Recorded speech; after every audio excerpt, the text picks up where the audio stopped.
और जब तौफीक मिलती है अब ये वो मंजिल कुर्ब की तरफ जा रहा है।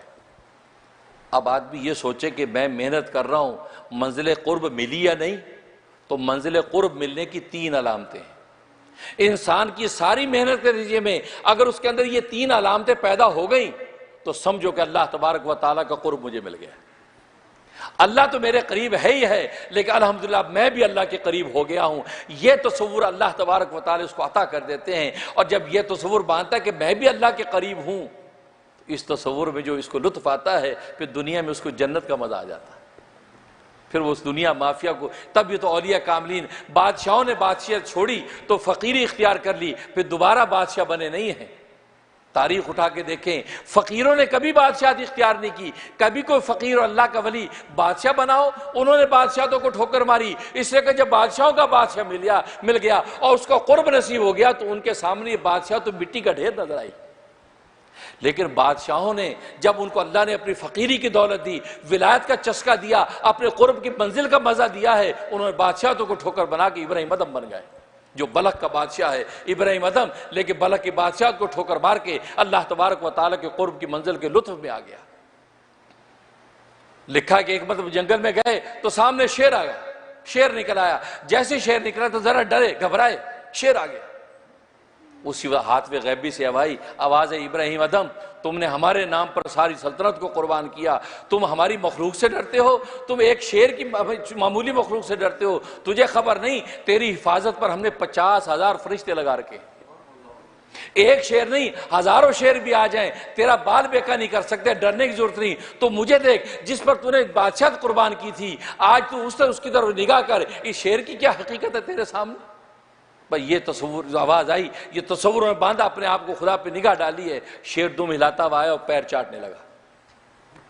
ज़ाहिर के शेरों के दिल, शेरों के पंजे, शेरों का दबदबा तो उस खुदा के हाथ में है, वो जैसे चाहे बोल दे, जैसे चाहे बोल दे। इब्ने तौलून रहमतुल्लाह अलैह इतने बड़े वली और मुहद्दिस गुजरे हैं, वक्त का बादशाह किसी बात पे नाराज हो गया, जेल में डाल दिया और फैसला हुआ कि भूखे शेर के सामने डाल दिया जाए। और पहले ज़माने में बादशाहों के यही रिवाज होते थे कि भूखे शेर के सामने डाल दो कैदी को, वो चीरेगा फाड़ेगा, शुगर हो रहा है। तो सारा शहर जमा है, इब्ने तौलून मैदान के अंदर हैं और भूखे शेर को पिंजरे में सला के छोड़ दिया। अब शेर जो दौड़ा उसकी तरफ, इब्ने तौलून बैठे हैं, अपने वक्त का वली है, कोई गलत फहमी हो गई और बादशाह ने यह हरकत की।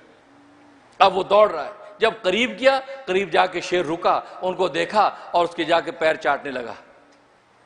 सारा मजमा हैरान। बादशाह ने कहा वजीर को, क्या बात है, ये क्या हुआ, क्या शेर भूखा नहीं था?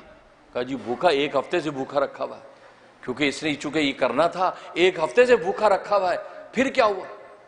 तो वजीर ने आहिस्ता से कान में कहा, बादशाह सलामत, मुझे लगता है ये अल्लाह का कोई बंदा है, चुप करके इसको छोड़ दीजिए, वरना इस सारी ये सल्तनत भस्म हो जाएगी अगर इसने हाथ उठा दिए। अच्छा चलो इसको छोड़ दो, बाइज्जत बरी कर दो। बाइज्जत बरी कर दिया। मैं बता रहा हूँ अल्लाह वालों की बेखौफी। अब ये घर गए, घर जाके दरवाज़ा खटखटाया तो बीवी ने दरवाज़ा खोला तो इब्ने तौलून खड़े हैं। ये आप आ? तो मैं तो समझी थी आपकी लाश आएगी, मैं तो समझी थी आपको शेर शहीद कर चुका होगा, आपकी लाश आएगी, आप खैरियत से जिंदा सलामत रहोगे, क्या हुआ? अंदर आ गए, कहा कि बस मेरे अल्लाह ने अपनी रहमत से मुझे बचा लिया। शेर मेरे पास आया और आके बैठ गया, पैर चाटने लगा। बादशाह ने कहा बाइज्जत बरी कर दो। अच्छा अजीब, ज़ाहिर अल्लाह के वली की करामत। तो बीवियां होती हैं, कहते अंदर दी गल दसो, अंदर कुछ और है। शेर जब आपकी तरफ आया था तो आपको डर तो लगा होगा ना, अंदर क्या फील हो रहा था? क्योंकि बीवियां तो घाटी वाली मानती है ना मियाँ को, इल्ला माशा। अंदर की बात बताओ। अल्लाह अकबर, इब्ने तौलून रहमतुल्लाह ने क्या बात की। यह है बेखौफी, खुदा को जिसने पा लिया बेखौफ हो गया कायनात। क्या बीवी से कहा कि अल्लाह की बंदी, जब शेर मेरी तरफ दौड़ा चला आ रहा था तो मैं दिल में ये सोच रहा था कि ये जो मुझे बाइट करेगा, मुझे काटेगा, इसका लुआब मेरे बदन के साथ लगेगा, इसके लुआब का पता नहीं क्या होगा, मैं इसका लुआब पाक है कि नापाक है, मुझे बाद में इसको धोना पड़ेगा कि नहीं, मैं इस पर सोच रहा था। हमारा खून खुश्क हो जाए, खून जिसम में ना रहे, पीले हो जाए, मिनते तरले करके जमीन पे गिर जाए, नहीं, इब्न तौलन देख कर सोच रहा है कि ये काटेगा तो इसका लुआ पाक है ये ना पाक है। मैं इस शरीयत के मसले पे सोच रहा था। बस इतने में वो मेरे करीब आ गया और आके बैठ गया, पैर चाटने लगा और बादशाह ने कहा आज़ाद कर दो। इसको कहते हैं बेखौफी। जब अल्लाह तबारक व तआला का कुर्ब मिल जाता है, आज छोटे से साहिब मनसब के साथ हमारी दोस्ती होती है, हमारी गर्दन अकड़ी रहती है, कॉलर हमारे नीचे नहीं आते और हम कहते हैं जी मेर तो बेली है, मेर साडा बेली है, और जी फलां जो है साडा दोस्त है और कमिश्नर साहब ने साढ़े बड़े ताल्लुकात ने, हम आपस से बाहर हो जाते हैं, चौथे आसमान पे जाके रहने लगते हैं। और वहां बादशाहों के बादशाह के साथ जब अल्लाह के वली का जोड़ लग जाता है तो फिर दुनिया की सारी बादशाहतें हेच हो जाती है।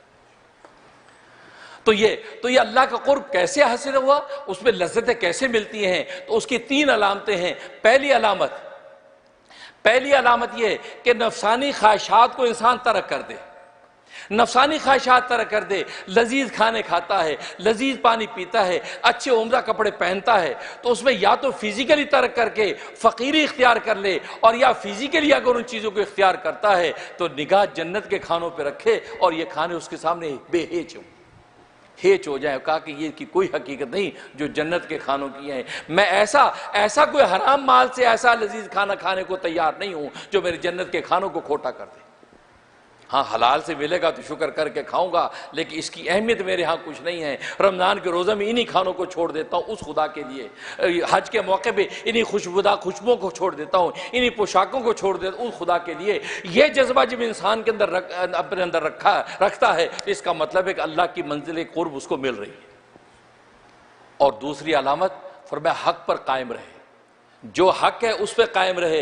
यह ना देखे कि हक पर कायम रहने से मुझे मुआशरती क्या नुकसान है, मुआशी क्या नुकसान है, मेरे सोसाइटी के अंदर क्या होगा। नहीं, जो हक है वो हक है बस। इसलिए कि मरने के बाद हक और बातिल का जवाब देना है। हक ये है, किसी को बुरा लगे अच्छा लगे, मैं तो हक के साथ खड़ा हूं। अब अल्लाह तबारक व तआला खुद ज़ात हक है, जब हक के साथ दुनिया में खड़े हैं अल्लाह तबारक व तआला अपनी ज़ात हक उसको अता कर देते हैं। दूसरी अलामत और तीसरी अलामत फरमाया कि अल्लाह के लिए अल्लाह की मखलूक से तवाज़ु करे, अल्लाह के लिए अल्लाह के मखलूक के सामने इनकिसारी और तवाज़ु इख्तियार करे, किसी के साथ तकब्बुर और गुरूर से बात ना करे, अखलाक हसना से बात करे, खूबसूरती के साथ डील करे, ये सोच के कि मेरा अल्लाह मुझसे राजी हो जाए।